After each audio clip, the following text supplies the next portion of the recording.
ប្រសិនបើអ្នកខ្ជិលអ្នកគឺជាមនុស្សដែលគ្មានកំណើតប្រសិនបើអ្នកជាមនុស្សដែលមានកំណើតអ្នកនឹងមិនខ្ជិលក្នុងមួយថ្ងៃ24ម៉ោងអ្នកណាក៏មានប៉ុណ្្នឹងដូចគ្នាដែរហើយបើនិយាយអំពីការដេកវិញបើទោះជាយើងដេក7ម៉ោងឬក៏8ម៉ោងក៏យើងនៅតែមានពេលវេលាធ្វើការ16ម៉ោងដែរឬក៏ពេលរកស៊ី16ម៉ោងដែរប៉ុន្តែយើងសរុបកិច្ចការងាររបស់យើងវិញថាក្នុងមួយថ្ងៃ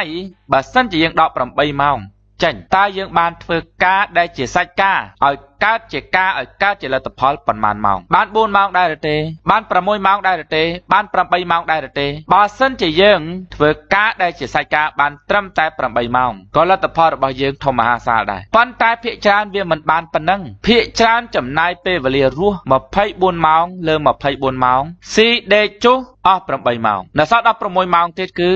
លេះលោះធ្វើនេះបន្តិចធ្វើនោះបន្តិចអត់ឆ្ពោះទៅត្រង់ណាអត់កាន់ការងារណាមួយឲ្យសាច់ការអត់ធ្វើដោយយកចិត្តទុកដាក់អត់ធ្វើត្រូវគោលដៅរបស់ខ្លួនជីវិតលេះលោះលេងសើចច្រើនសរុបសាច់ការបានជាលទ្ធផលគឺតិចតួចនៅត្រង់ចំណុចនេះគឺយើងត្រូវតែរលាស់ខ្លួនចេញពីកិច្ចការងារទាំងឡាយណាដែលឥតប្រយោជន៍ឥតបានការឬក៏យើងត្រូវរលាស់កិច្ចការងារទាំងឡាយណាដែលឥតប្រយោជន៍ឥតបានការដែលវាមិនតាក់ទងនឹងជីវិតរបស់យើងដែលយើងចំណាយចោលបើសិនជាយើងលេង Facebook យើងជ្រើសរើសលេងតែ Facebook លើផ្នែកណាដែលវាមានប្រយោជន៍ដល់គោលដៅជីវិតរបស់យើងទៅបានហើយបើសិនជាយើងមើល YouTube យើងមើលតែអ្វីដែលយើងត្រូវការចាំបាច់សម្រាប់ខួរក្បាលរបស់យើងទៅបានហើយវាមិនមែនមានន័យថាយើងមិនត្រូវលំហែនោះទេយើងត្រូវលំហែយើងត្រូវកំសាន្តខ្លះនៅពេលដែលយើងមានភាពតានតឹងឬក៏មាន stress ប៉ុន្តែអ្នកខ្លះកំសាន្តរហូតតាំងពីខួរក្បាលនិងចិត្តមិនតានតឹងមិនមាន stress គឺប្រើពេលវេលាកំសាន្តរហូតដល់មាន stress ទៅវិញបើគេលេង game រហូតដល់មាន stress បើថាលេង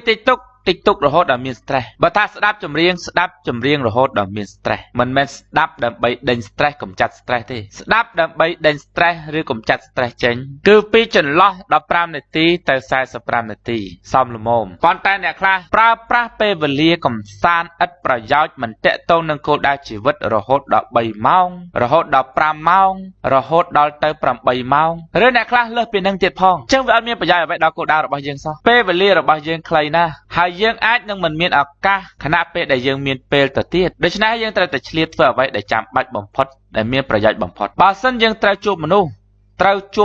ដែលមានប្រយោជន៍បំផុតចាំបាច់បំផុតយើងមិនត្រូវប្រើជីវិតរេរាឬក៏ជជែកគ្នាជួបគ្នា